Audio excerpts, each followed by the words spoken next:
Sa ngalan ng Ama, ng Anak, at ng Espiritu Santo. Amen. Sumainyo ang Panginoon. At sumainyo rin. Mga kapatid, pag tayo ay naniniwala sa Diyos, nagbubukas ang langit para sa ating mga pangangailangan. Pag tayo naman ay naniniwala sa ating sarili, bumubukas ang maraming oportunidad para sa atin. Epata, ang salita na sinabi ng ating Panginoon sa pipi at bingi, nagbukas ang kanyang buhay dahil sa Panginoon. Maraming dahilan bakit tayo ay minsan nakasara at ayaw na magbukas sa iba. Isang dahilan ay dahil tayo'y nasaktan nila. Pero pangalawa, dahil tayo ay natatakot, nagdududa tayo sa mabuti na pwede nating ipakita. Mga kapatid, magtiwala tayo sa Diyos na nagtanim siya ng isang mabuti at magandang grasya sa atin. Maniwala tayo sa ating sarili. Kung tayo man ay nagdududa, humingi tayo muli ng lakas, gabay sa ating Panginoon sa pamamagitan ng banal na misang ito para tayo makitang karapat-dapat muli na makatanggap sa kanyang banal na katawan at dugo. Magpakumbaba tayo, hilingin natin ang kanyang awa at pagpapatawad sa mga kasalanan na nagawa natin sa kanya at sa ating kapwa. Inaamin ko Sa makapangyarihang Diyos at sa inyong mga kapatid, na lubha akong nagkasala sa isip, sa salita, sa gawa, at sa aking pagkukulang, kaya'y sinasamo ko sa mahal na Birheng Maria, sa lahat ng mga anghel at mga banal at sa inyo mga kapatid, na ako'y ipanalangin sa Panginoong ating Diyos. kaawaan tayo na makapangyarihan Diyos, patawarin tayo sa ating mga kasalanan, at patnubayan tayo sa buhay na walang hanggan. Amen. Panginoon, kaawaan mo kami. Panginoon, kaawaan mo kami. Kristo, kaawaan mo kami. Kristo, kaawaan mo kami. Panginoon, kaawaan mo kami. Panginoon, kaawaan mo kami. Manalangin tayo. Ama naming makapangyarihan, lagi mong lingapin at patnubayan kaming mga kabilang sa iyong angkan. Sa tanging pag-asa naming ikaw ang nagbibigay, kami tangkilikin mo at laging subaybayan. Sa pamamagitan ni Jesucristo kasama ng Espiritu Santo, magpa sa walang hanggan. Amen.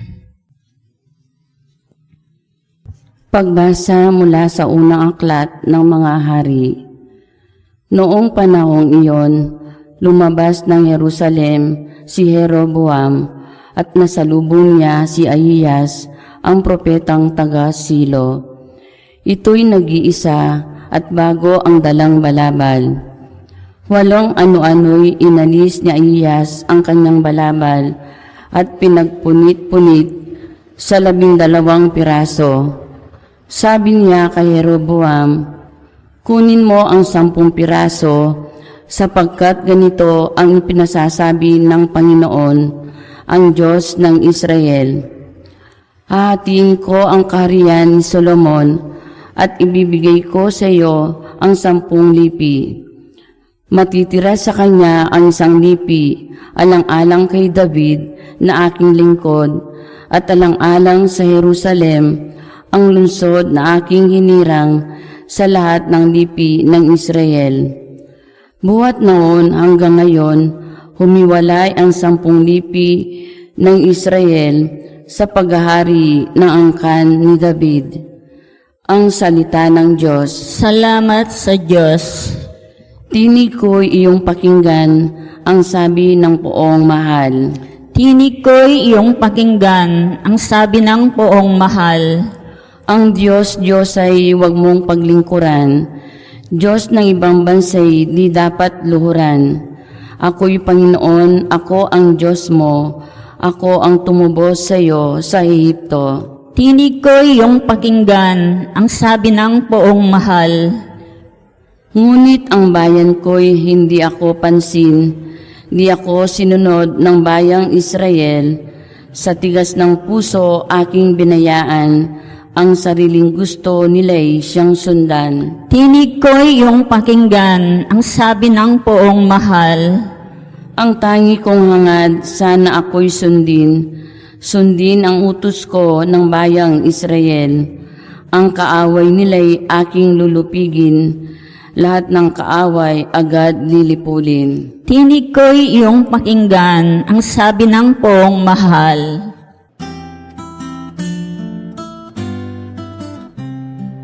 Alleluia, alleluia, alleluia,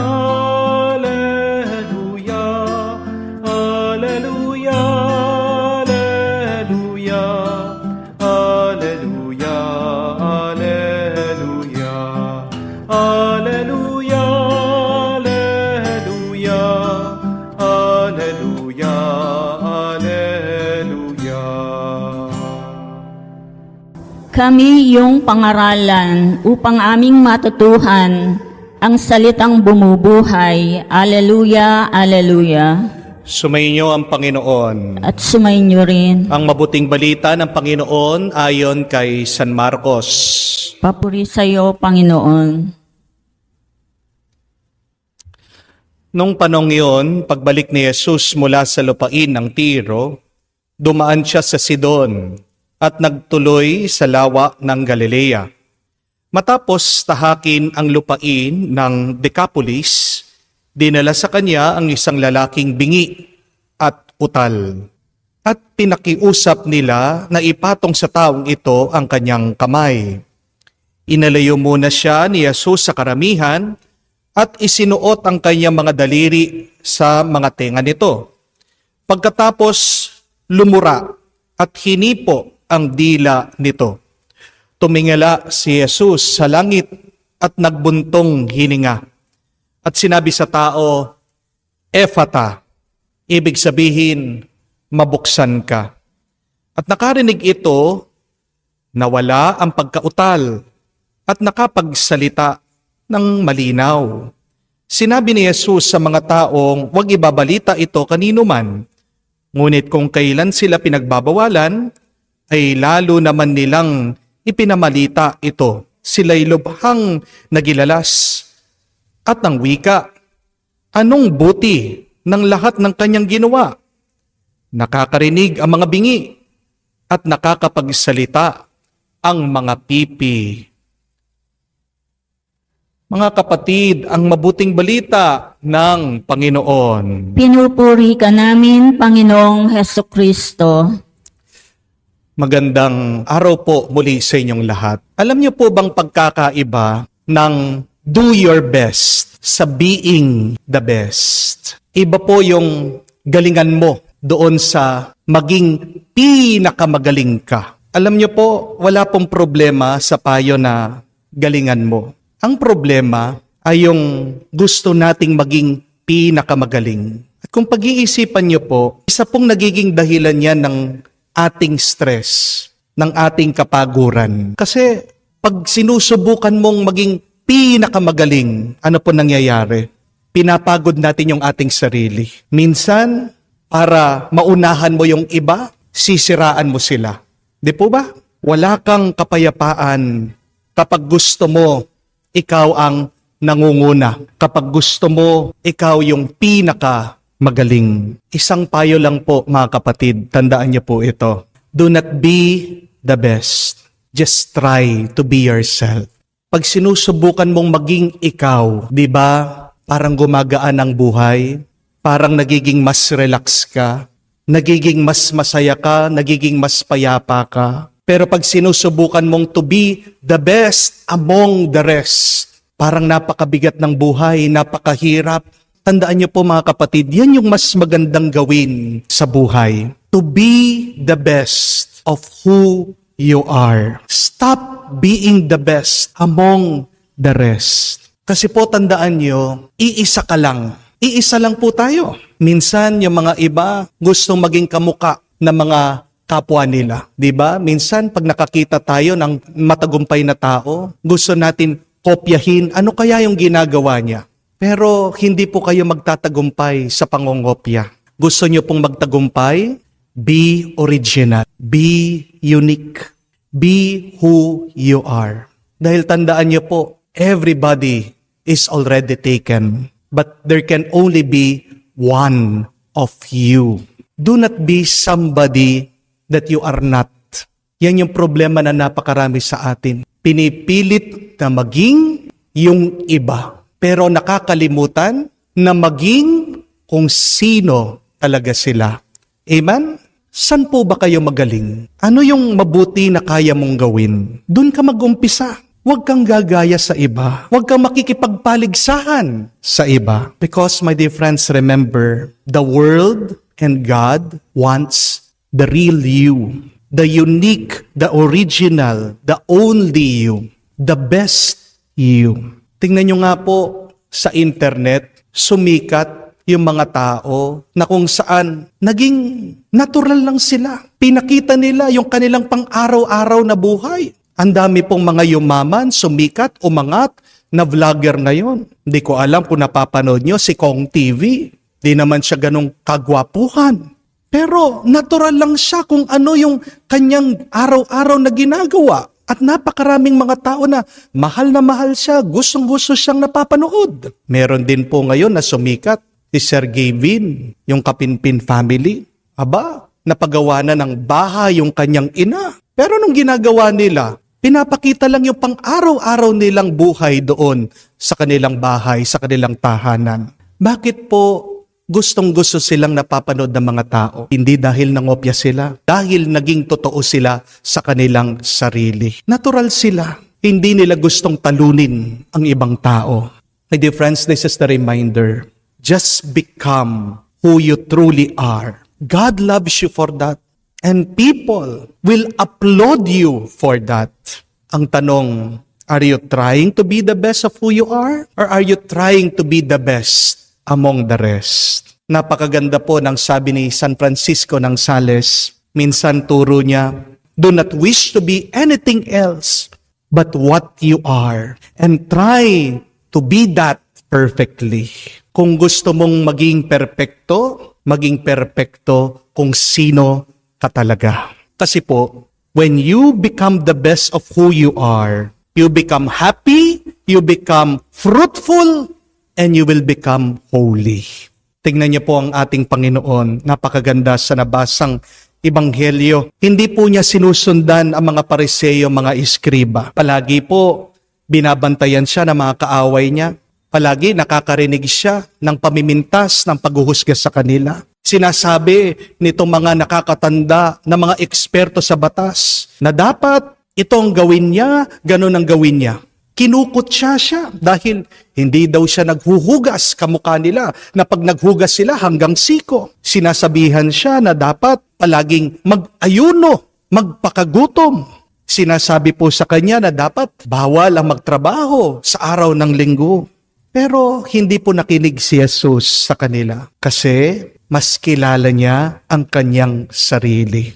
Alam niya kung sino talaga siya. He was the Son of God. At dahil po binuhay niya kung sino dapat siya, ano po ang nangyari? Nakagawa siya ng mga himala na mga milagro. Tingnan niyo po sa ating nabasang kwento ngayon sa Mabuting Balita. Nagpagaling siya ng taong pipi at bingi. Binuksan niya ang kanyang tenga, bumukas ang kanyang bibig, nakapagsalita muli itong taong ito. At ano ang naging reaction ng mga tao? Sila'y namangha sa kanyang ginagawa. Sila'y nabilib sa kanyang pagpapagaling. People said that he has done all things well.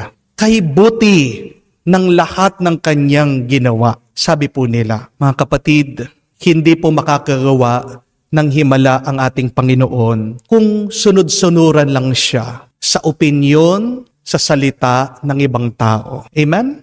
Kung kinokopya lang niya yung ginagawa ng iba, siguro hindi siya nakapagpagaling ng mga taong may sakit at may kapansanan. Do you want to do all things well? Siyempre naman, gusto nating magawa ang lahat sa ating buhay na napakabuti. Anong kailangan nating gawin? Then, remember this, start by being who you are. Stop copying others. Stop competing with others.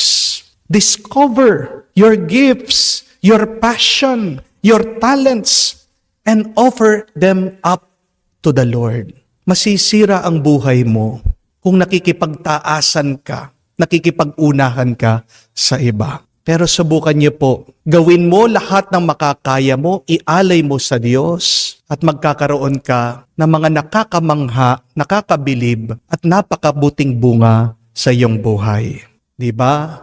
Ganyan din ang payo at turo ni San Pablo sa mga tao ng Colosas. Sabi niya, whatever you do, do it with all of your heart, and offer it to the Lord, and you will receive an inheritance as your reward. Napakaganda pong kwento tungkol po sa isang hari. Gusto niyang malaman kung sino ang pinakamabilis na tagagawa ng basket. Dahil ang hari na ito sa isang kaharian, napakahilig po niya sa mga basket. So, siya po ay gumawa ng isang paligsahan. At nakakita po sila ng dalawang babae na napakagaling na gumawa at maghabi ng mga basket. Binigyan po sila ng maghapon para gumawa ng basket. Kung sino man po sa kanilang dalawa ang makakagawa ng pinakamaraming basket, siya po ang magwawagi. Kaya nagumpisa po silang maghabi gumawa ng basket. Pagkatapos po ng 2 oras, yung isang babae nakagawa lang ng 2. At nakita niya yung katabi niya, aba, nakatatlo ng basket. O medyo na-insecure po itong babaeng ito. Biglang dumating po yung hari at tinignan yung kanilang ginagawa. At sinabihan po itong babae na nakarami na ng basket, mali yung size, yung laki ng basket mo. Kung hindi mo uulitin yan, matatalo ka. Masyadong maliliit yung iyong mga ginagawa. Ito pong babae na nakarami na ng basket, wala po siyang magawa. Inulit niya, sinira niya yung kanyang mga nagawa. Ito namang nahuhuli, aba, biglang nagkaroon ng confidence, lumakas ang kanyang loob. Sabi niya, buti nga. At na-excite po itong babae na nahuhuli, na sabi niya, chance ko na ito, mananalo ako. Pagkatapos po ng maghapon, dumating po ulit ang hari, pinatigil sila sa kanilang paggagawa. Ito pong babae na nahuli sa paggagawa ng basket, nakatapos po siya ng 10. Pero nung tinignan nila yung kanyang kalaban, itong babae na nag-umpisa muli, alam niyo po kung nakailan siya, naka-11 naman po siyang basket. At siya po yung nanalo. Palakpakan po itong mga tao. Itong hari, bilib na bilib. Itong kalaban niya, hindi makapaniwala. Tinatanong nila sa kanya, di ba kanina, inulit mo na yung iyong mga ginawa? Paano mo pa naunahan itong iyong kalaban? Paano ka nakarami ulit? Bakit ang bilis mong makatapos ng mga basket? Napakaganda po ng tugon nitong babae. Kaya nakarami siya. Dahil kahit na nahuli siya, hindi po niya hinayaan na yun ay makaapekto sa kanya. Opo, sabi niya sa hari, muntikan na ako sumuko. Pero nagumpisa akong maniwala sa aking sarili. At sabi po nitong babae na nanalo doon sa basket making contest, that magic starts to happen when you start believing in yourself. Napakaganda po, no? Na merong nangyayaring kamangha-mangha, may milagro, may himala na magiging bunga ang iyong paniniwala at pagtitiwala sa iyong sarili. Di po ba, mga kapatid, pag nawawalan tayo ng tiwala sa ating sarili, nagkakaloko-loko ang ating buhay. Nasisira ang ating ginagawa. Pag hindi ka naniniwala sa iyong sarili, kahit na anong iyong gawin, hindi ka magtatagumpay. Amen? Ang kapatid, mabigo man tayo, huwag tayong matakot na magsimula muli. Just do your best. Kung ano yung makakaya mo, gawin mo. Bigay mo lahat ang iyong puso. Kung ikaw man ay naglilinis, janitor ka lang, pakalinis mo ang CR. Pag dumating ang iyong supervisor, mamamangha siya, ipapromote ka niya. Kung ikaw ay simpleng sales lady lang, galingan mo ang pagtitinda. Makikita ka ng iyong manager, itataas ka niya ng posisyon. Kung ikaw ay simpleng kusinera lang, huwag kang magdadabog pag ikaw ay nagluluto. Dahil pumapait umaalat, umaasim ang iyong niluluto. Galingan mo ang iyong pagluluto, sarapan mo. At pag natikman yan ng iba, baka sumikat ka. We need to understand that the moment that we start believing in ourselves, we start to have confidence. Pag tayo ay naniniwala sa ating sarili, lumalakas ang ating loob. And with confidence, you can do anything. Mahirap ba maging ikaw? Di ba? Ang pinakamadali na pwede nating gawin ay yung maging tayo. At kung bubutihin natin yung pagiging tayo, napakalaking milagro ng makikita ng ibang tao sa iyo. Kaya tayo po ay magdasal at manalangin. Patulong tayo sa Diyos. Naway huwag tayong matakot na ipakita kung sino ba talaga tayo. At pagbutihin natin ang pagiging tayo. Dahil kung hindi ka magiging tunay na ikaw ay nagsisinungaling. Ano ang mas gusto ng Diyos? Ang totoo ka, nagbabalat kayo. Walang milagro na lumilitaw sa mga peke, sa mga nagbabalat kayo. Ang kabutihan ay lumilitaw sa mga nag-uumpisa, nagiging totoo sa kanilang sarili. Amen. Tunghayan natin sa Ebanghelyo si Jesus na tumutugon sa pangangailangan ng bingi. May pananalig tayong manalig sa Diyos, Ama, upang tumugon din siya sa ating mga pangangailangan. Ating itugon at sabihin, Panginoon, dinggin mo kami. Panginoon, dinggin mo kami. Ang simbahan at ang kanyang miyembro naway maging bukas sa mensahe ng pagpapagaling ng Ebanghelyo. Manalangin tayo sa Panginoon. Panginoon, dinggin mo kami. Tayo naway maging bukas ang mga tenga at puso sa hinaing ng ating kapwa. Manalangin tayo sa Panginoon. Panginoon, dinggin mo kami. At inawang laging gamitin ang biyaya ng pagsasalita para ipahayag ang kaluwalhatian ng Diyos. Manalangin tayo sa Panginoon. Panginoon, dinggin mo kami. Sa katahimikan po ng ating puso, sabihin din natin at buksan ito sa ating Panginoon. Walang hanggang Ama, hilumin mo ang aming pagkamakasarili at buksan mo ang aming mga puso sa pagtanggap sa mabuting balita ng kaligtasan. Hinihiling namin ito sa pamamagitan ni Kristo, aming Panginoon. Amen. Manalangin kayo mga kapatid para ang ating mga paghahain ay kalugdan ng Diyos amang makapangyarihan. Tanggapin lawa ng Panginoon itong paghahain sa iyong mga kamay, sa kapurihan niya at karangalan at sa ating kapakinabangan at sa buong sambayanan niyang banal. Ama naming lumikha, ang pagkait inumin naririto ay iyong ginawa upang mapalakas kaming mga mahihina. Pagkaloob mong ito ay aming mapagsaluhan bilang pakikinabang sa buhay mong magpakailanman. Sa pamamagitan ni Jesucristo kasama ng Espiritu Santo, magpa sa walang hanggan. Amen. Sumainyo ang Panginoon. At sumainyo rin. Itaas sa Diyos sa inyong mga puso at diwa. Itinas na namin sa Panginoon. Pasalamatan natin ang Panginoong ating Diyos. Marapat na siya ay pasalamatan. Ama naming makapangyarihan, tunay nga marapat na ikaw ang aming pasalamatan. Nasa iyo ang aming buhay, pagkilos at pag-iral. Sa pamumuhay namin araw-araw, tinatamasa namin ang iyong pagmamahal. Sa pag-ibig mo, pinunla sa sangkatauhan, ang Espiritu Santong unang aning bigay ng anak mong naglagak sa amin ng katiyakang. Nakalaang mabuhay kami sa piling mo kailanman. Kaya kaysa na mga anghel na nagsisiawit ng papuri sa iyo, nang walang humpay sa kalangitan, kami nagbubunyi sa iyong kadakilaan. Ama naming banal, ikaw ang bukalan tanang kabanalan. Kaya't sa pamamagitan ng iyong Espiritu, gawin mong banal ang mga kaloob na ito upang para sa aming maging katawan at dugo ng aming Panginoong Hesukristo. Bago niya pinagtiis ang kusang loob na maging handog, hinawakan niyang tinapay, pinasalamatan kanya, pinaghati-hati niya iyon, inabot sa kanya malagad at sinabi, tanggapin ninyong lahat ito at kanin. Ito ang aking katawan na ihahandog para sa inyo.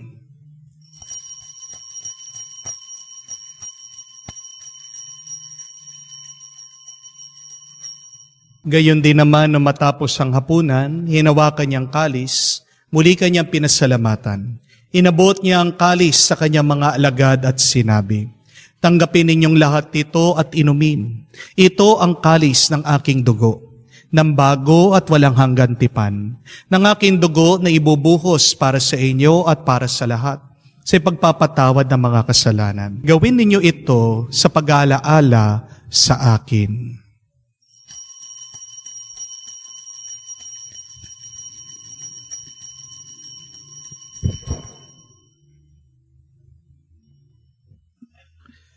Ang misteryo ng pananampalataya. Si Kristo'y namatay, si Kristo'y nabuhay, si Kristo'y babalik sa wakas ng panahon. Ama, ginagawa namin ngayon ang pag-alaala sa pagkamatay at muling pagkabuhay ng iyong anak. Kaya tiniyalay namin sa iyo, tinapay nagbibigay buhay, at ang kalis na nagkakaloob ng kaligtasan. Kami nagpapasalamat dahil kami iyong minarapat na tumayo sa harap mo para maglingkod sa iyo. Sinasamo namin kami magsalo-salo sa katawan at dugo ni Kristo ay mabuklod sa pagkakaisa sa pamamagitan ng Espiritu Santo. Ama, lingapin mong iyong simbahan laganap sa buong daigdig. Puspusin mo kami sa pag-ibig. Kaisa ni Francesco, aming Papa, Florentino, aming Arsobispo at ng Tanang Kaparian. Alalahanin mo rin ang aming mga kapatid na nahihimlay, may pag-asang muling mabubuhay. Gayon din lahat ng mga pumanaw. Kaawaan mo't sila't patuloyin sa iyong kaliwanagan. Kaawaan mo't pagindapating kaming lahat, makasalo sa iyong buhay na walang wakas. Kaisa na mahal na Birhen Maria, Ina ng Diyos, kaisa na mga apostol at lahat ng mga banal na namuhay dito sa daigdig na kalugod-lugod sa iyo, may pagdiwang nawa namin ang pagpupuri sa kararangal mo sa pamamagitan ng iyong anak aming Panginoong Heso Kristo. Sa pamamagitan ni Kristo, kasama niya at sa Kanya, ang lahat ng parangal at papuri ay sa iyo, Diyos Ama, makapangyarihan, kasama ng Espiritu Santo, magpasawalang hanggan. Amen, amen, amen. Sa nakakagaling na utos at turo ni Jesus, ipahayag natin ng lakas loob. Hinihiling namin kami adya sa lahat ng masama, pagkalooban ng kapayapaan araw-araw, iligtas sa kasalanan, ilayo sa lahat ng kapamakan, samantalang aming pinanabikan ang dakilang araw ng pagpapahayag ng tagapagligtas naming si Heso Kristo. Sapagkat iyo ang kaharian at ang kapangyarihan at ang kapurihan magpakailanman. Amen. Panginoong Heso Kristo, sinabi mo sa iyong mga apostol, kapayapaan ang iniiwan ko sa inyo, ang aking kapayapaan binibigay ko sa inyo.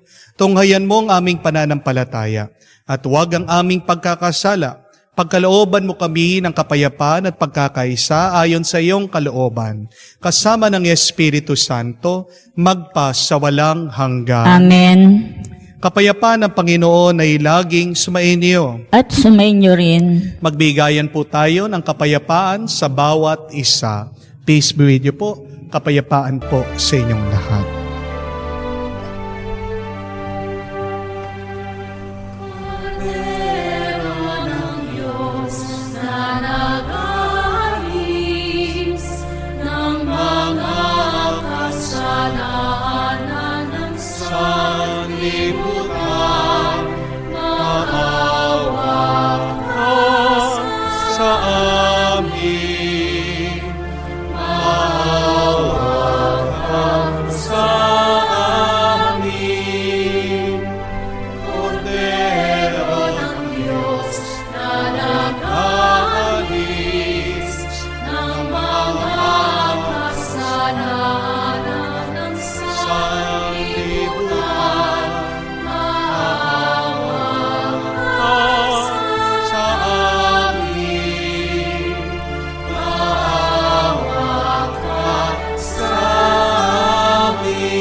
Mga kapatid, naririto ang ating Panginoong Yesukristo, ang Kordero ng Diyos, nag-aalis ng mga kasalanan ng sanlibutan. Mapalad tayong lumalapit sa piging ng Kordero. Panginoon, hindi ako karapat-dapat na magpatuloy sa iyo, ngunit sa isang salita mo lamang ay gagaling na ako.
Lumuhod po tayo para sa panalangin sa kabanal-banalang puso ni Jesus. Jesus, Diyos ko, iyong nasabi, humingi at kayo'y bibigyan, maghanap at matatagpuan ninyo, kumatok at bubuksan ang pinto para sa inyo. Tunghayan mo po akong nakaluhod sa may paanan mo, napupuno ng buhay na pananampalataya, at tiwala sa iyong mga pangakong pinapabatid ng iyong kabanal-banalang puso at sinambit ng iyong labi. Narito po ako upang hilingin ito. Sa katahimikan po ng ating puso, ating bangitin sa Diyos ang ating mga personal na pangangailangan.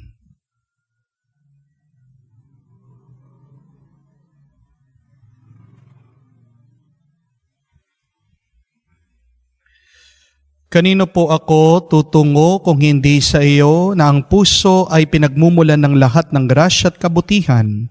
San po ako maghahanap kung hindi sa baul na naglalaman ng kayamanan ng iyong habag? San pa po ako kakatok kung hindi sa pinto kung saan binibigay ng Diyos ang sarili niya sa amin at kung saan kami makakapunta sa Diyos? Sa iyo po ako dumudulog, puso ni Jesus. Sa iyo po ako nakakatagpo ng aliw kapag nahihirapan, pagtatanggol kapag inuusig, lakas kapag nabibigatan sa pagsubok, at liwanag sa dilim at pagdududa. Minamahal kong Jesus, maigting po ako naniniwala na kaya mong ipagkaloob ang biyayang aking hinihiling. Kailanganin man ito ng isang himala. Naisin mo lamang ito at matutupad na ang aking panalangin. Inaamin kong ako'y hindi karapat-dapat sa iyong mga biyaya, ngunit hindi ito dahilan para panghinaan ako ng loob. Ikaw ang Diyos ng habag at hindi mo tatanggihan ang iyong pusong nagsisisi. Tignan mo nawa po ang nang may habag at mababatid ng iyong puso sa aking mga kasiraan at kahinaan ang dahilan upang pagkalooban ang aking mga panalangin. O banal na puso, anuman ang iyong pasya sa aking hiling, hindi po ako titigil na sambahin, ibigin, purihin, at pagsilbihan ka. Jesus ko, ikalugod mo nawang tanggapin ang pagsasagawa ko ng ganap na pagsang-ayon sa mga atas ng iyong kaibig-ibig na puso na aking tunay na hinahangad na matupad, kasama ng iyong sanlilikha magpakailanman.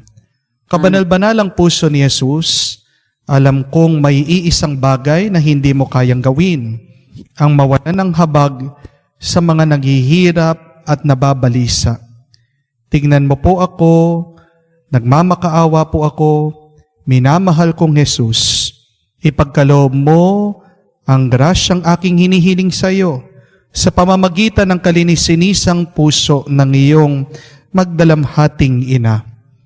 Pinagkatiwala mo ako sa Kanya bilang Kanyang anak at ang Kanyang mga panalangin ay napakamakapangyarihan sa iyo. Amen. Kabanal-banalan na puso ni Jesus, maawa ka sa amin. Kalinis-sinisan na puso ni Maria, ipanalangin mo kami. Tumayo po tayo. Manalangin tayo. Manalangin tayo. Ama namin mapagmahal, sa pagkait inumin, pagkakaisa, binibigay kami ni loob mong makapakinabang. Kaysa ni Kristo kami naway makapamuhay upang makapamunga na may kagalakan para sa kapakanan ng aming kapwa-tao sa sanlibutan. Sa pamamagitan niya kasama ng Espiritu Santo, magpasawalang hanggan. Amen. May dalawang paraan para tayo ay maging mabuti sa ating buhay. Una, sundin natin ang kautusan, ang kagustuhan ng Diyos. Pero pangalawa, ang maging kung sino talaga tayo ginawa ng Diyos. Two ways on how you can do things well, on how you can be truly good. You follow God's law, you follow God's will, and be the best of who you are. Ang pagkakasala ng ating mga ninuno, si Adan at si Eva, nagpalin lang sila sa masama. Hindi sila naging totoo kung sino ba talaga sila. Sinabi ng masama, pwede kayong maging mga Diyos. Pero nakalimutan nila na sila ay mga anak na ng Diyos. Kung naging totoo lang sila sa kung sino ba talaga sila ginawa ng Diyos, tunay sana na payapa ang ating buhay ngayon at tayo ay masaya na tayo ay nabubuhay magpasawalang hanggan. Mga kapatid, umpisahan mo sa kung sino ka at maging isang liwanag ka dito sa mundo. Sumayin niyo ang Panginoon. At sumayin niyo rin. Kayo ay basbasan ng Diyos makapangyarihan sa ngalan ng Ama, ng Anak, ng Espiritu Santo. Amen. Ang ating misa ay natapos na. Humayo kayo sa kapayapaan ni Kristo. Salamat sa Diyos. Sa ngalan ng Ama, ng Anak, at ng Espiritu Santo. Amen. Sumayin niyo ang Panginoon. At sumayin niyo rin. Mga kapatid, sinisimulan natin ang panahon ng Kwaresma sa pamamagitan ng paglalagay ng abo sa ating mga ulo. Ang abo ay simbolo at tanda ng ating pagkatao na tayo ay nagmula sa lupa at babalik din sa lupa. Ito ang kahinaan ng ating pagkatao. Pero pag inaamin natin na tayo ay marupok, tayo ay hindi perpekto, ito ay ang umpisa ng ating pagpapakumbaba sa Diyos. Tayo ay mas babasbasan niya at mas mararamdaman natin ang pag-ibig ng Diyos kung aaminin natin ang ating pagkakasala. Tunay na mapagmahal ang Diyos. Dahil kahit na napakarami nating mga pagkukulang sa Kanya, hindi siya nagsasawang nagpapatawad, nagpapasensya, at nagmamalasakit sa atin. Ang Kwaresma ay panahon na kung saan matutuklasan natin ang pagmamahal ng Diyos sa gitna ng ating mga pagkukulang sa Kanya.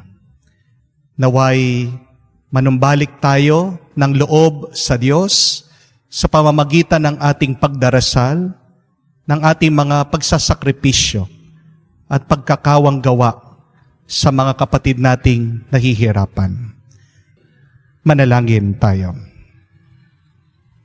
Ama naming makapangyarihan, ipagkaloob mong masimulan namin ngayon sa banal mong pagkukusang magtiis ng kagutuman.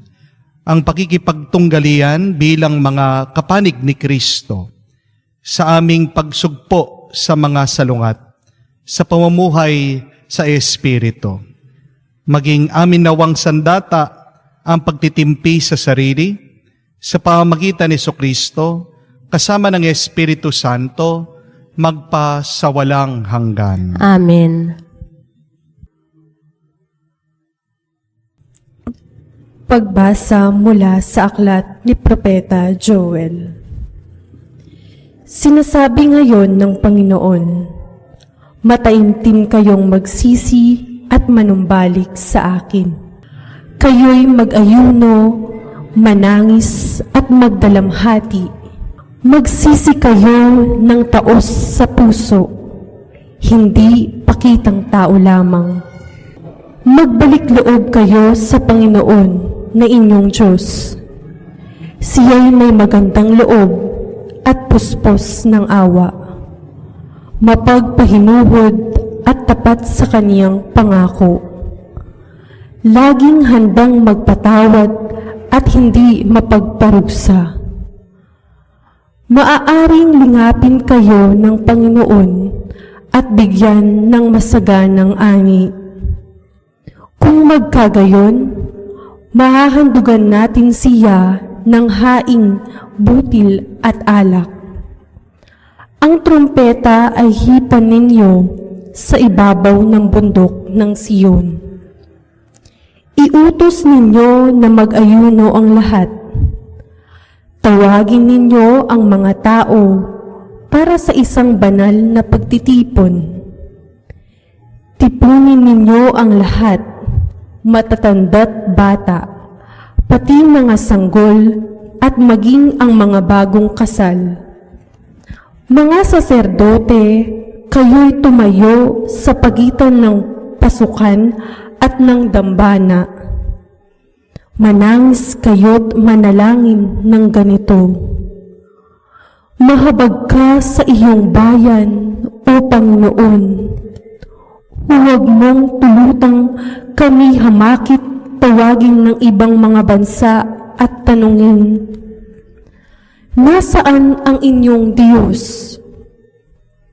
Pagkaraan, ipinamalas ng Panginoon na siya'y nagmamalasakit sa kanyang bayan. Ang salita ng Diyos. Salamat sa Diyos. Poon, iyong kaawaan, kami sa iyo'y nagsisuway. Poon, iyong kaawaan, kaming sa iyo'y nagsisuway. Ako'y kaawaan, O mahal kong Diyos, sang-ayon sa iyong kagandahang loob, mga kasalanan ko'y iyong pawiin, ayon din sa iyong pag-ibig sa akin. Linisin mo sana ang aking karumihan, at ipatawad mo yaring kasalanan. Poon, iyong kaawaan, kaming sa iyo'y nagsisuway.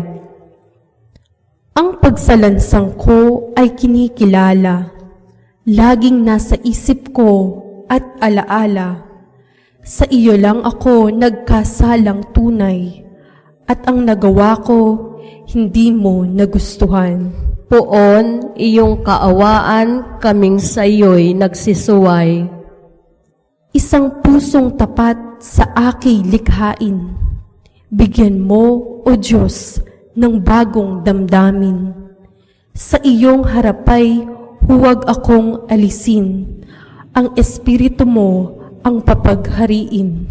Poon, iyong kaawaan kaming sa iyo'y nagsisuway. Ang galak na dulot ng iyong pagliligtas, ibalik at ako ay gawin mong tapat. Turuan mo akong makapagsalita at pupurihin ka sa gitna ng madla. Poon, iyong kaawaan kaming sa iyo'y nagsisuway. Pagbasa mula sa ikalawang sulat ni Apostol San Pablo sa mga taga-Korinto. Mga kapatid, ako'y sugo ni Kristo, parang ang Diyos na rin ang namamanhikan sa inyo sa pamamagitan ko. Makipagkasundo kayo sa Diyos. Hindi nagkasala si Kristo, ngunit dahil sa atin, siya ibinilang na makasalanan upang makipag-isa tayo sa Kanya at mapabanal sa harapan ng Diyos sa pamamagitan niya. Yamang kami mga katulong sa gawain ng Diyos, ipinamamanhik namin sa inyo na huwag ninyong sayangin ang pagkakataong ibinibigay sa atin ng Diyos, sapagkat sinasabi niya, sa ukulang panahon ay pinakinggan kita, sa araw ng pagliligtas sinaklolohan kita. Tingnan ninyo, ngayon na ang panahon ng nararapat, ngayon na ang araw ng pagliligtas, ang salita ng Diyos. Salamat sa Diyos.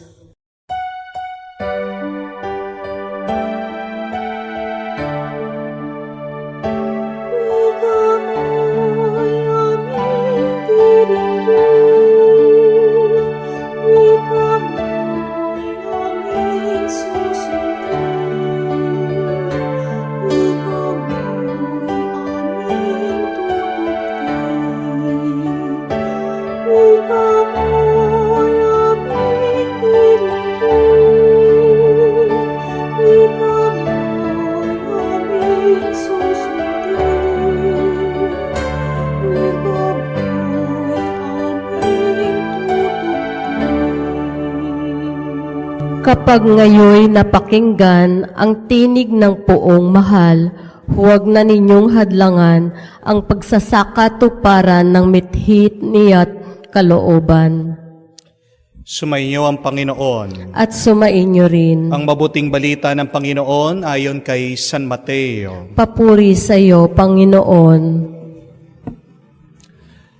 Nung panong iyon, sinabi ni Jesus sa kanyang mga alagad, pag-ingatan niyo na huwag maging pakitang tao lamang at paggawa ninyo ng mabuti. Kapag ganyan ang ginawa ninyo, wala kayong matatamong gantimpala, buhat sa inyong amang nasa langit. Kaya nga, kapag naglinimos ka, huwag mo nang ipagmakaingay ito, katulad ng ginagawa ng mga mapag-imbabaw doon sa sinagoga at sa mga lansangan. Ginagawa nila ito upang purihin sila ng mga tao. Sinasabi ko sa inyo, tinanggap na nila ang kanilang gantimpala. Ngunit kung naglilimos ka, huwag mo nang ipaalam ito kahit sa iyong pinakamatalik na kaibigan, upang malihim ang iyong paglilimos at gagantihan ka ng iyong amang nakakakita ng kabutihang ginagawa mo ng lihim. At kapag nananalangin kayo, huwag kayong tumulad sa mga mapag-imbabaw. Mahilig silang manalangin ng patayo sa mga sinagoga at sa mga panulakang daan upang makita ng mga tao. Sinasabi ko sa inyo, tinanggap na nila ang kanilang gantimpala. Ngunit kapag mananalangin kayo, pumasok ka sa iyong silid at isara mo ang pintuan. Saka ka manalangin sa iyong amang hindi mo nakikita. At gagantihan ka ng iyong amang nakakakita ng kabutihang ginagawa mo ng lihim. Kapag nag-aayuno kayo, huwag kayong magmumukhang malungkot tulad ng mga mapag-imbabaw. Hindi sila nag-aayos upang malaman ng mga tao na sila'y nag-aayuno. Sinasabi ko sa inyo, tinanggap na nila ang kanilang gantimpala. Kapag ikaw ay nag-aayuno, mag-ayos ka ng buhok at maghilamos upang wag mapansin ng mga tao na nag-aayuno ka. At ang iyong Ama na hindi mo nakikita, siya lamang nakakaalam nito. Siya na nakakakita ng kabutihang ginagawa mo ng lihim ay gaganti sa iyo. Mga kapatid, ang mabuting balita ng Panginoon. Pinupuri ka namin, Panginoong Hesukristo. Magandang araw po muli sa inyong lahat at pinagpalang Miyerkules de Ceniza, pinagpalang umpisa ng Kwaresma po sa inyong lahat. Gusto ko din po kayong i-greet na Happy Valentine's Day. Ang tanong ko po, ano po ang regalo nyo sa inyong mga Valentines o sa inyong mga minamahal? Sabi po nila, merong mga hindi dapat iregalo sa araw ng Valentines. Alam niyo po ba? Tandaan niyo po ang mga ito. Huwag ka daw magbibigay ng fresh flowers. Bakit? Malalanta daw po ang pagmamahalan niyo. Huwag po kayong magbibigay din ng stuffed toys. Bakit? Titigil po ang inyong pag-iibigan. Di ba? Stuffed toys. Huwag din po kayong magbibigay ng lobo. Bakit? Puputok daw at mawawala na parang bula ang inyong iniibig. Huwag din po kayong magbibigay daw ng chocolate. Bakit? Malulusaw daw po ang inyong pagmamahalan sa bawat isa. Hindi na po ito maibabalik. Huwag din daw po kayong magbibigay ng fake flowers. Gawa po sa plastic o papel. Bakit? Kasi kung plastic, magpa-plastikan lang daw po kayo. Kung naman pong papel, meron daw pong ibang papapil sa inyong relasyon. Huwag din daw po kayong magbibigay ng fake jewelries. Bakit? Kasi kukupas daw po ang inyong pagmamahalan. Magiging peke din kayo sa bawat isa. Huwag din po kayong magbibigay ng pera o kaya naman po ng alahas. Meron pong iba na magnanakaw dyan, kukuha dyan. Ano pa po ang magandang iregalo sa panahon ng Valentine's? Ito po, dasal, panalangin. Hindi po aksidente na sa araw na ito ay tumama at dumapo ang araw ng mga puso sa araw ng paglalagay ng abo sa ating mga ulo. Ano po ang pinapaalala ng Diyos sa atin? Ano ang mensahe ng Panginoon sa atin? Bakit sa petsa ng Ash Wednesday ay doon din natin celebrate ang Valentine's Day? Unang-una, tandaan niyo po, you cannot have Valentine's without Lent. Dahil tingnan niyo po yung spelling ng Valentine's, sa gitna po, nandoon ang Lent. Diba? Valentines. Anong ibig sabihin nito? Na sa gitna ng ating pagmamahalan, pinapaalala sa atin na huwag nating kalimutan ang Diyos. Napakarami sa atin na nagmamahalan, may ugnayan, may relasyon. Sino ang unang-unang nakakalimutan natin? Ang Diyos. Masyado tayong focus sa bawat isa. At kung minsan nga nawawala yung focus sa bawat isa dahil nagkakaroon na ng focus sa trabaho, focus sa mga ginagawa, focus sa mga panaginip, sa mga pangarap, sa pera, etc. Whatever it is. Nasaan sa ating ugnayan, sa ating pagmamahalan, sa ating relasyon ng Diyos? Nahuhuli. Kaya naman maraming relasyon, maraming ugnayan ang nasisira, ang nagkakahiwalay, ang hindi na nagsasama, hindi nagtatagal. If you want your relationship to be successful and meaningful, God must be at the center. Because we have to remember that God is love. At tayong mga tao, ginawa niya mula sa kanyang pagmamahal. Kaya nga, pag nakakalimutan natin ang Diyos, ano talaga nakakalimutan natin? Nakakalimutan na nating magmahal. Para saan po ang Kwaresma? Ito'y paalaala na tayo ay galing sa Diyos. Ang umpisa ng Kwaresma ay paglalagay ng abo sa ating noo. Anong sinasabi nito? Isipin mo, tao, na ikaw ay lupa lang. Pero dahil sa pagmamahal ng Diyos, ang lupa na ito ay nagkaroon ng katawan, nagkaroon ng buhay, nagkaroon ng hininga. Hindi ba natin yan papasalamatan sa Diyos?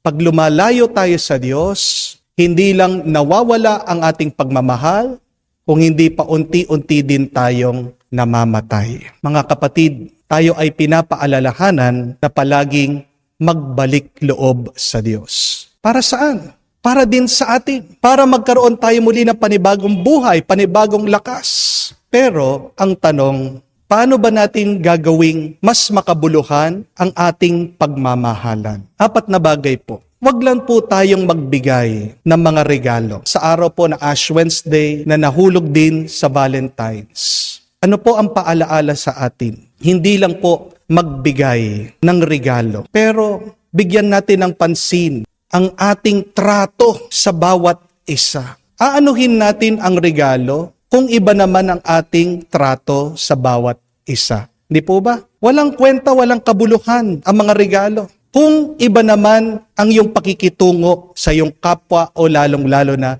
sa iyong minamahal. Kaya nga po, ano ang gagawin natin para maging mas makabuluhan ang ating pagmamahal sa iba at pagmamahal sa Diyos? 4 na magandang regalo ngayong pong Valentine's at umpisa ng Kwaresma. Una, pagiging totoo, honesty. Imbis na bigay po kayo ng bulaklak, ng rosas, ano pong ma-appreciate ng ibang tao? Ano pong hinihintay ng Diyos sa atin? Yung maging totoo lang tayo. Be honest. Anin mo yung nagbibigay ka ng bulaklak, pero pagkatapos naman ay meron kang tinatago. Tandaan niyo po mga kapatid, that the foundation of any relationship is honesty.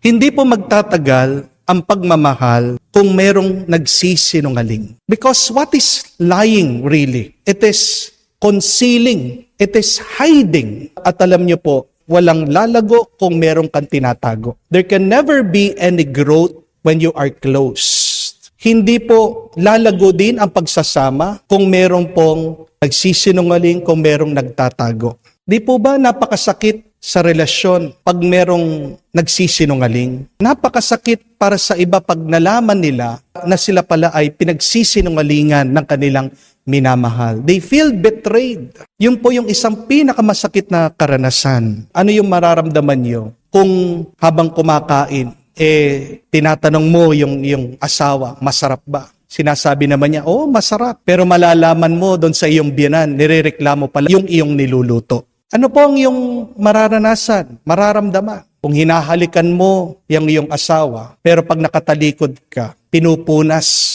yung pisngi kung saan mo siya hinalikan. Sakit. Hindi po ba? Wala pong nag-i-enjoy, walang masaya pag pinagsisinungalingan ka. At nasasaktan din ng Diyos pag hindi tayo nagiging totoo sa Kanya. Dahil wala naman po tayong maitatago sa Diyos. Hindi po ba? Ano po ang panalangin? Ang panalangin ay ang pagbubukas ng ating isip at puso sa Diyos. Ano pong ibig sabihin nun? Maging totoo tayo sa Diyos sa pamamagitan ng ating pagdarasal. Isang magandang regalo na maibibigay mo sa iba at sa Diyos. Magiging daan para lumalim ang ating relasyon ay ang pagiging totoo. Practice being true, be honest with our relationship. Pero pangalawa, magbigay po tayo ng oras. Imbis na magbigay ka ng chocolate, ano ang hinihingi sa'yo ng iyong mga minamahal? Bigyan mo lang sila ng panahon. Ano po ang pinakamahalagang kayamanan natin dito sa mundo? Oras. Kaya nga ang kasabihan ay time is gold. Bakit kayamanan ng oras? Kasi hindi niyo po maiipon yan. We can only spend time. At pag nawala po ang oras, hindi mo na maibabalik. Grasya ang oras. Ang binigay ng Diyos sa iyo dito sa mundo, yung iyong hininga at oras. At lahat po tayo, meron lang pong limitadong oras dito sa mundo. Tandaan po natin yan. Hindi po tayo forever na buhay dito sa mundo. Kaya nga nakakalungkot na alam na natin na sandali lang ang oras natin, sinasayang pa natin sa pagkakasala, sinasayang natin ang ating panahon sa pagbibigay ng sakit ng loob sa ating mga minamahal. Nalulungkot ang Diyos, nasasaktan ng Diyos. Binigyan niya tayo ng buhay, pero paano natin sinusuklian ang Diyos sa kanyang kabutihang loob? Sa pamamagitan ng pagtataksil sa kanya, sa pamamagitan ng pagkakasala. Isa lang po ang nais ng ating mga minamahal at ng Diyos. Bigyan mo lang sila ng oras at panahon. Spend quality time with them. At pag binigyan mo sila ng oras, be present. Hindi naman po ibig sabihin na pag nandoon kayo, katabi nyo sila, ay binibigay mo na talaga ang iyong sarili. Alam po natin yan, hindi po ba? Minsan nandoon ang iyong katawan, pero ang iyong isip, ang iyong kalooban, ay wala. Ito ay naglalakwat siya. Yan po ay pagkakasala din. Hindi natin binibigay ang ating atensyon, ang ating buong sarili sa ating mga minamahal. Hati tayo. Remember, my dear friends, that when you give your time, you give your love. Gusto mong ipakita, paramdam ang iyong pagmamahal sa pamamagitan ng pagbibigay ng panahon at atensyon. Pangatlo, pagpapatawad. Ang panahon ng Kwaresma ay panahon na kung saan tayo'y pinapatawad ng Diyos. Pero hindi tayo mapapatawad kung hindi tayo nagsisisi. Ang panahon din po ng Kwaresma ay panahon din ng pagpapatawad sa ating mga minamahal. Bakit kailangan mo magpatawad? Para hindi maging mabigat ang iyong puso. Hindi nyo naman po kailangan ilagay sa iyong kalooban yung mga ginawang kasalanan ng iyong mga minamahal. Imbis na magbigay po kayo ng lobo, ang magandang bigay ay pagpapatawad. Dahil pag nagpatawad ka, ano po yung karanasan nyo? Di ba napakagaan ng iyong kalooban? Kahit na hindi pa nagsisi yung nagkasala sa'yo, patawarin mo na. Yung pagpapatawad mo, para sa'yo yan at para din sa iyong minamahal. Tandaan niyo po, mahirap magmahal na may galit ka sa iyong puso. Napakahalagang aral po nun. It is difficult to love with anger in your heart. Ang panahon po ng Kwaresma ay panahon ng paglilinis, pag-aalis ng sama ng loob, pag-aalis ng inis at galit sa ating mga kaisipan. Hindi po magiging masaya ang ating mga ugnayan at relasyon habang meron tayong iniipit, iniiwan na galit. Kung ang Diyos marunong magpatawad, tayong mga anak niya, tayong mga ginawa niya, sana sundan din natin ang halimbawa niya. Bigay niyo pong regalo yan sa iyong sarili at sa inyong mga minamahal. Magpatawad ka. Forgive. Pang-apat at kahuli-hulihan, pagbabago. Conversion. To be renewed. Hindi po magtatagal ang isang relasyon kung walang nagbabago. Dahil pag hindi kayo nagbabago, isang ibig sabihin lang nun, patay na kayo. What should be our aim? What should be our objective? To be better today than yesterday. Yan po yung magandang layunin ng bawat isa sa atin. Improvement, development, pagiging mas mabuti kung sino ka ngayon kaysa sa kahapon. At yan po yung problema na napakarami sa atin. Ang pagbabago sa atin hanggang nais lang, hanggang salita lang. At pag ang pagbabago ay hanggang sa iyong isip lang at wala naman talaga sa iyong kalooban at hindi nakikita yan sa iyong kilos at gawa, nagbabalat kayo ka, nagiging peke ka, nagiging hipokrito ka, yan ang kinamumuhian ng Diyos. Alam ko po mahirap ang pagbabago. Sabi nga, the longest journey is from the head to the heart, from the heart to our hands. Pero posible po yan kung tayo'y hihingi at magpapatulong sa Diyos. Sana hindi lang tayo hanggang sa isip nagmamahal. Sana hindi lang tayo hanggang sa bibig umiibig. Pero mag-umpisa sana ang tunay na pagmamahal at pag-ibig sa ating puso at sa pagbabago ng ating kalooban. Meron nga pong isang kwento, nung minsan daw isang pare, siya po ay sumakay ng bus, papunta po sa kumbento ng mga madre. Siya ay magmimisa at maglalagay din ng abo sa kanila. Habang siya ay naglalakad, papunta sa kumbento ng mga madre, siya po ay hinold up. Tinutukan siya ng kutsilyo, itong lalaki, sabi, sa akin ang gamit mo, bigay mo sa akin pitaka mo. Ito pong pare, sabi, pasensya ka na, sakto lang yung pera ko, pamasahe. Wala talaga akong pera. Sabi po nung nag-hold up, ano yung bag mo? Bigay mo sa akin. Labas mo yung gamit. Pinakita po ng pare yung gamit. Pang misa, stola. Ay, pare po pala kayo. Sabi po nitong nag-hold up, Father, ano po yung nalagyanan nyo? Silver. Ito ba? Sabi po nung pare, diyan ko nilalagay yung abo ko. Ash Wednesday kasi ngayon, nalagyan ko ng abo yung mga madre. Ganun po ba? Sabi po nung nag-hold up, pasensya na po, Father, Katoliko din po ako. Pwede niyo po ba akong lagyan ng abo ngayon? Sabi po nung nag-hold up. Sige, sabi naman po ng pare. So, doon po sa kalsada, habang siya po ay hino-hold up, kumuha po ng abo, pinahiran itong hold upper, at sinabihan siya, pinakalakas-lakas niya, magsisi ka at maniwala sa mabuting balita. Nag-amen naman po itong hold upper. Pagkatapos bigla-bigla, umalis. Pagkatapos magpasalamat. Nagdadasal daw po itong pare, sana naunawaan niya, naintindihan niya yung aking sinabi, yung aking dasal, na magsisi at maniwala sa mabuting balita. Mga kapatid, aanuhin mo ang pag-iibigan kung paulit-ulit na lang sa kasalanan, sa pagkakamali, sa paggawa ng hindi mabuti. Isang magandang regalo para sa ating mga pamilya, para sa ating mga minamahal, ay yung kahit nakakaunti, baguhin mo yung iyong masamang ugali. Ano bang ninanais ng Diyos sa atin? Basahin niyo po ang Biblia. A contrite and humble heart, O God, you will not spurn. Kung merong isang bagay na hindi matatanggihan ng Diyos, ay isang puso na nagsisisi at nagpapakumbaba. Kapatid, ito mga magagandang regalo na pwede nating ialay sa Diyos sa bawat isa. Ang pagiging totoo, ang pagbibigay ng oras at panahon, ang pagpapatawad at kahuli-hulihan, ang pagbabago ng ating kalooban. Hindi lang sana ngayon natin ibigay at ialay ang mga regalong ito, pero gawin nating ugali, gawin nating habit. Sabi nga, 4 minutes is an idea, 4 days is an attempt, and 40 days is a habit. Bakit tayo merong Kwaresma? Para sa pang-araw-araw na paulit-ulit na ginagawa nating mabuti ay maging ugali natin at maging parte ng ating pagkatao. Walang kahulugan, walang kwenta. Kung hanggang isip lang ang mga mabubuti na alam natin, magiging mas makabuluhan kung ating ipapakita at ipaparamdam sa iba. Ang kapatid, naway mag-ugat ang mabuting balita hindi lang sa ating isip, kung hindi sa ating puso, at ito ay mamunga ng kabutihan at kabanalan sa ating lahat. Itong ating dasal at dalangin, ngayon at magpakailanman. Amen.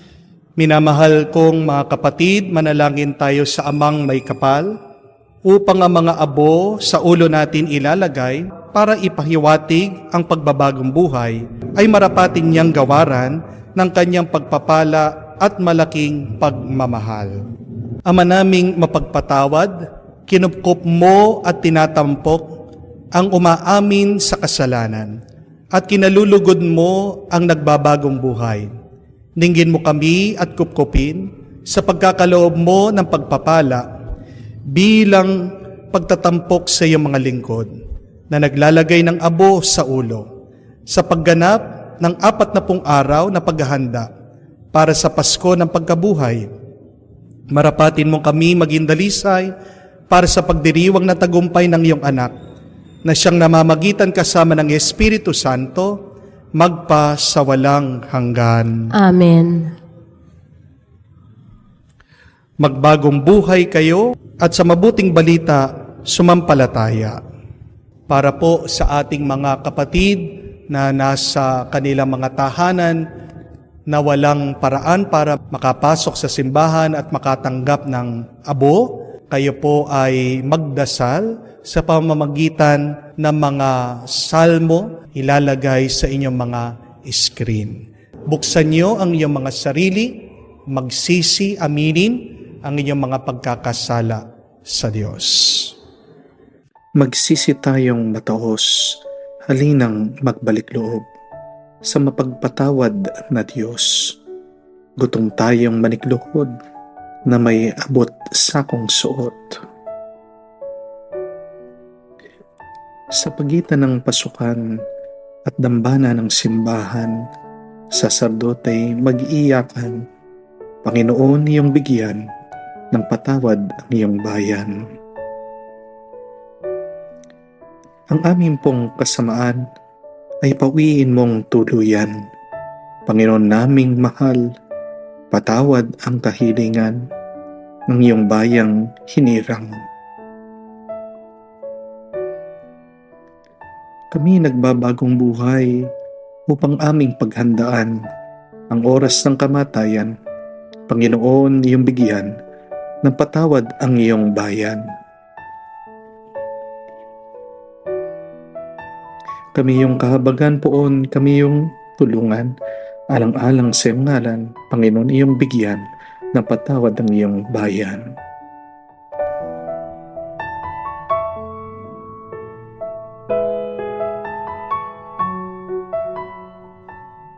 Sa pasimula ng panahon ng Kwaresma, alalahanin natin ang ating mga pagkukulang, ang karahasan ng tukso at ang pangangailangan natin ng tulong ng Diyos.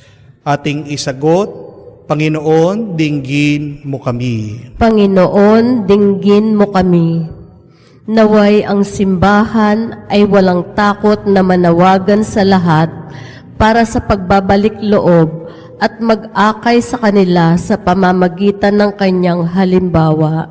Manalangin tayo. Panginoon, dinggin mo kami.